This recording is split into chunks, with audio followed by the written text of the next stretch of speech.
തിരുവനന്തപുരം നെയ്യാറ്റിൻകരയിൽ സ്വാമിയെ സമാധിയിരുത്തിയതിൽ ദുരൂഹത ആരോപിച്ച് ബന്ധുക്കളും നാട്ടുകാരും.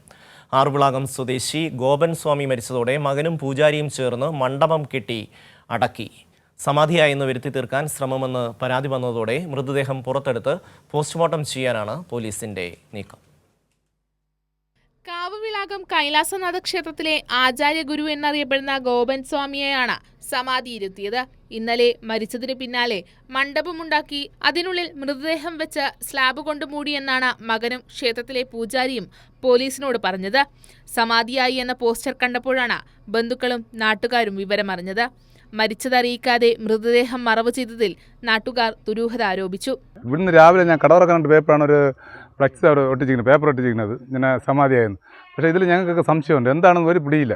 അല്ലെങ്കിൽ എന്തെങ്കിലും സംഭവിച്ചു കഴിഞ്ഞാൽ അയൽവൊക്കെ കറന്നുണ്ട്, ഇവിടെ ചുറ്റും തൊട്ടടുത്ത് വീടുണ്ട്, മുകളിൽ വീടുണ്ട്, ആരെങ്കിലും ഒരാൾ അറിയിക്കാം. പക്ഷേ ഇതുവരെ അറിയിച്ചിട്ടില്ല. എന്താണ് സംഭവം ഏതാണെന്ന് അറിയാം.